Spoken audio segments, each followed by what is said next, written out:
Hey, my name is Mark Malore. I'm here with the Malore Law Firm in Riverside, California, specializing in real estate business, construction litigation. I wanted to speak to some of my construction clients, both homeowners and commercial property owners, as well as contractors in Murrietta. And the reason I wanted to give you a brief talk today was I find many of my clients that come in to see me are unfamiliar or vaguely familiar with some of the mechanics lien rules that govern mechanics lien principles in California. And so I want to give you a broad brushstroke overview so you can make sure that your rights are protected, whether as a property owner or as a contractor. Now, one thing you need to be aware of is if a contractor is not in direct contractual privity with the owner of a property, then they need to file something called a 20-day preliminary notice.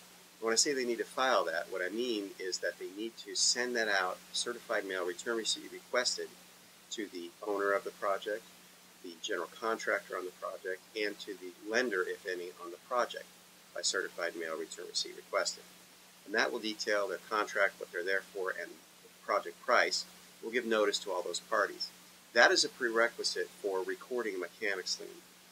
If a mechanic or contractor in a particular case records a mechanics lien without 20-day preliminary notice and they're not in direct contractual privity with the owner, the mechanics lien is invalid, and you can expunge that from the property. Now, assuming that's been done or you're in direct contractual privity with the owner, then record the mechanics lien. Once the mechanics lien recorded, you need to pay particular attention to a 90-day time period after that recording date by which the contractor must file with the court system a complaint to foreclose on the mechanics lien. As long as that complaint is filed within 90 days of the recording date, then the mechanics lien is perfected, and until the lawsuit's resolved, the mechanics lien must stay attached to the property.